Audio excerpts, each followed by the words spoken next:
الا یبلو جو ہے عربی زبان میں آتا ہے آزمانا. خلق الموت والحیات لیبلوکم ایکم احسن عملا. یہی معنی ابتلا کے بھی. ابتلا یبتلی آزمانا. ابلا یبلی جو آتا ہے باب افعال سے، اس میں آتا ہے کسی کو کسی تکلیف میں ڈال کر اس کو نکھارنا، کہ اس کا جوہر نکھر جائے، اس کے اندر جو خیر ہے وہ اور چمک جائے، لوگوں کو بھی معلوم ہو جائے کہ یہ شخص اس مقام کا اہل ہے، اس کے اندر یہ صلاحیت ہے، اس میں یہ قوت موجود ہے. تو یہ گویا کہ اہل ایمان کی صلاحیتوں کو نکھارنے کے لیے اور ان کے درجات کی ترقی کے لیے بھی اللہ تعالیٰ دنیا کے اندر یہ مصیبتیں اور امتحانات جو ہیں آزمائش کے حوالے سے افراد پر بھی اجتماعی طور پر ملاتا ہے. اور ایک اس کا اور بھی ہے، اہل ایمان پر اس طرح کے ابتلا و آزمائش کی ایک نوعیت اور بھی ہے، اور وہ یہ ہے کہ جو بھی آپ سے غیر ارادی طور پر یا یہ کہ آپ نے کوئی گناہ ارادی طور پر بھی کر لیا، اللہ تعالیٰ اس کی سزا اسی دنیا میں دے کر آخرت کی سزا سے محفوظ کر دے. گویا کہ اس سے بڑا خیر کیا ہوگا؟ یہاں کی سزا کیا ہے؟ جھیل لی آپ نے، بخار آ گیا، ٹانگ ٹوٹ گئی، چلیے 3 مہینے آپ بستر پر پڑے رہنا، اور کیا ہوا؟ کچھ نہیں. لیکن یہ کہ آخرت کی سزا ملتی ہے بہت عظیم. لہذا کفارہ بناتا ہے اللہ تعالیٰ ان جو بھی گناہ ہو گئے، غلطیاں ہو گئی ہیں، ان کا کفارہ اللہ تعالیٰ بندہ مومن کے لیے. حضور کی ایک حدیث ہے، اس کا مطلب مجھے اس وقت یاد نہیں ہے، کہ مومن کا معاملہ عجیب ہے، اسے کوئی تکلیف پہنچتی ہے صبر کرتا ہے، وہ اس کے گناہوں کا کفارہ بن جاتا ہے، اور اگر کوئی خوبی ملتی ہے اس پر اللہ تعالیٰ کا شکر ادا کرتا ہے، اس کے درجات بلند ہو جاتے ہیں. تو یہ معاملہ جو ہے اللہ تعالیٰ کی طرف سے بندہ مومن کے حق میں خیر، کہ در حقیقت اس کے ان گناہوں کی پاداش کہ جو اس نے یہاں کر لی ہے یہی دنیا میں دے کر دھو دیا جائے، پاک کر دیا جائے. جیسے آپ کو معلوم ہے دھوبی جو ہے کپڑے کو بھٹی میں چڑھاتا ہے، گرم پانی میں ڈالتا ہے، ڈالتا تاکہ اس کا میل نکلے، اس کے آگے پٹکتا بھی ہے ذرا اس کو تاکہ وہ میل اچھی طرح چھٹ جائے اس سے. اسی طرح اگر دنیا میں ہمارے میل چھٹ جائیں، دنیا میں اگر ہمارے گناہ دھل جائیں تو یہ بڑے نفع کا سودا ہے، بڑے نفع کا سودا ہے، بڑے نفع کا سودا ہے. اس اعتبار سے آپ غور کیجئے کہ اگر یہ حقائق ہمارے سامنے رہے تو کیا کوئی تکلیف دنیا کی ہمیں بھاری محسوس ہو؟ ہمیں تو بتایا یہ گیا ہے کہ آسان تکرہوا شیئا وہو خیر لکم وآسان تحبوا شیئا وہو شر لکم واللہ یعلم وانتم لا تعلمون. ہو سکتا ہے کہ تم کسی چیز کو ناپسند کرو، ذرا آنے کہ اسی میں تمہارے لیے خیر ہے، تمہیں نہیں پتا، اور ہو سکتا ہے تم کسی چیز کو پسند کرو، ذرا آنے کہ اس میں تمہارا شر ہے لیکن تمہیں نہیں معلوم. اللہ یعلم وانتم لا تعلمون، اللہ جانتا ہے تم نہیں جانتے. اس حوالے سے سبردم بتو مایا خیشا خدانی حساب کم و بیشا. اے اللہ، اس کو کہتے ہیں تفویض.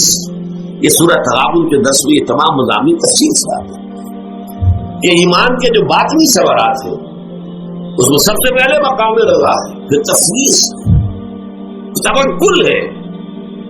آپ محنت کر رہے ہیں، محنت کر رہے ہیں، محنت کر رہے ہیں، نتیجہ نہیں نکلا. ایک نتیجہ یہ نکلے ایک بچے نے بہت محنت کی، دن رات کام کیا، فیل ہو گیا امتحان. اب صدمے سے کمر ٹوٹ سکتی ہے، لیکن نہیں، ہو سکتا ہے کہ اللہ تعالیٰ نے اسی میں میرے لیے خیر ہے. اس لیے کہ ہماری محنت سے کچھ نہیں ہوگا، ہمارے مادی وسائل سے کچھ نہیں ہوگا، ہوگا اللہ کے اذن سے، اللہ کی مرضی سے، اللہ کی مشیت سے. یہ ہمارے لیے خاص طور پر اس اعتبار سے بہت اہم نقطہ ہے.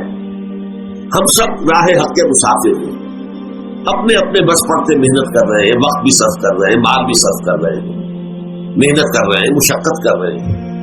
لیکن فرض کیجیے جیسا کہ ہے، پھر واقع فرض کیا کیجیے، وہ تو واقع سامنے کی بات ہے، نتائج نکلتے نظر نہیں آ رہے، قدم نہیں بڑھ رہے، ہماری طرف لوگوں کا رجوع عام نہیں ہے. ٹھیک ہے، اس پر قطعاً بدل ہونے کی بات ہے.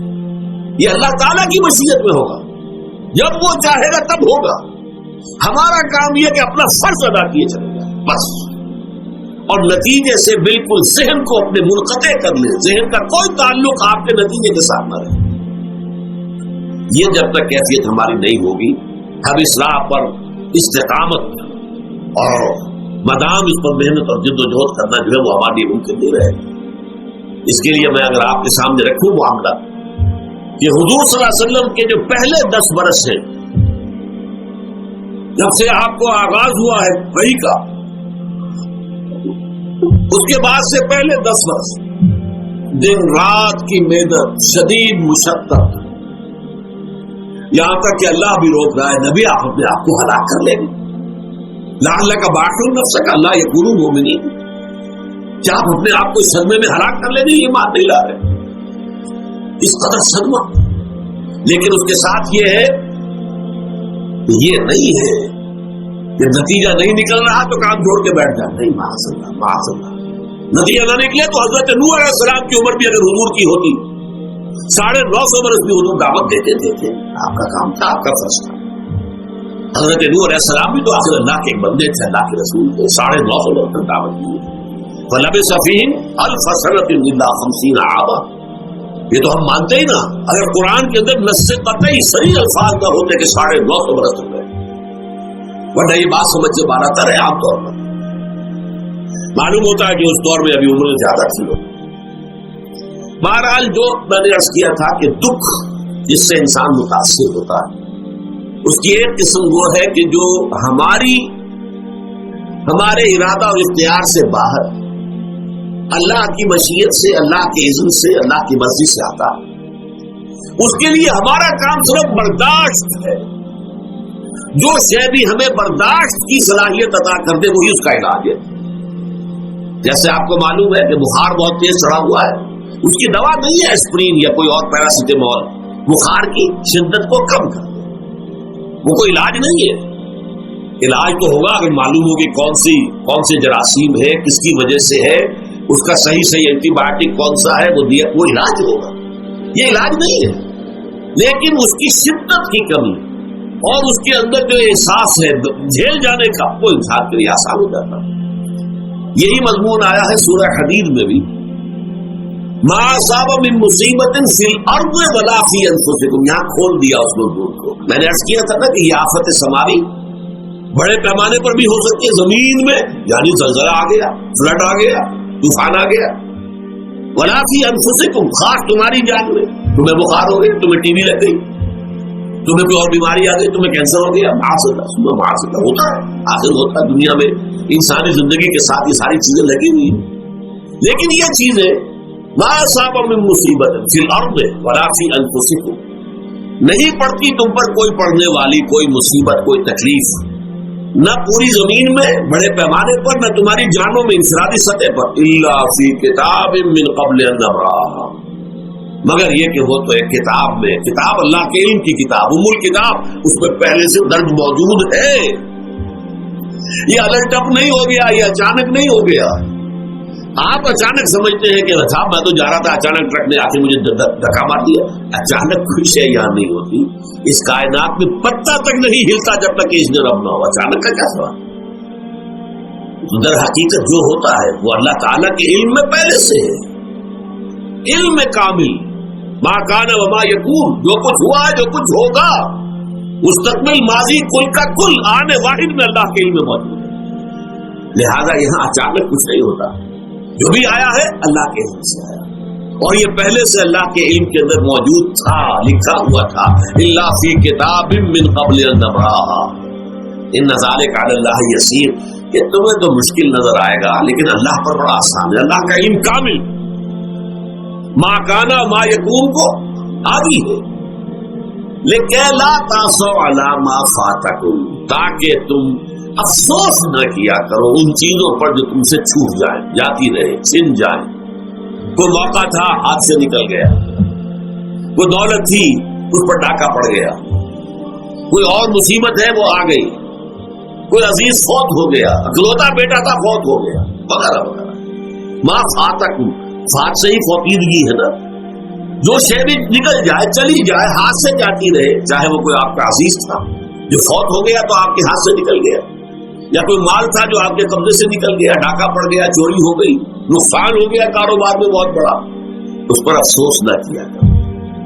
اگر افسوس کرو گے تو اس کا مطلب کیا ہوگا کہ تمہیں اللہ پر اعتماد نہیں ہے، یا تم سمجھتے ہو کہ اللہ کے سوا بھی کوئی ہے جو یہ کام کر سکتا۔ کائنات میں تو ایک ہی کی مرضی چلتی ہے، وہ ہے اللہ۔ لہذا اگرچہ وہ کسی کے ذریعے سے تکلیف آپ کو پہنچی ہے، کسی نے آپ کو پتھر مارا ہے، وہ پتھر ہو سکتا ہے آپ کو نہ لگتا، لگ گیا ہے تو اللہ کے فیصلے سے لگا ہے، اس کا باپ بھی نہیں پتھر مار سکتا آپ کو اگر اللہ کا اذن نہ ہو. لہذا آپ پتھر مارنے والے کو بھی مجرم سمجھیے، ٹھیک ہے، اس سے بھی قصاص لینے کا آپ کو حق ہے، لیکن یہ جان لیجیے کہ جو آیا ہے پتھر وہ اذن رب سے آیا. اب ظاہر بات ہے کہ اگر یہ کیفیت ہوگی تو غصہ اتنا نہیں ہوگا اس شخص پر کہ جس نے یہ کام کیا، بلکہ ہو سکتا ہے آدمی مسکرا کے رہ جائے. جیسے کہ وہ میں واقعہ سناتا رہا ہوں اپنے دروس میں کہ ایک درویش مول صاحب بھی جا رہا تھا، جو رب کرے سو ہو، جو رب کرے سو ہو، جو رب کرے سو ہو. کسی شخص نے پتھر اٹھا کر دے مارا، اس کے سر پہ لگ گیا کہ اس نے پیچھے پلٹ کر دیکھا کس نے مارا.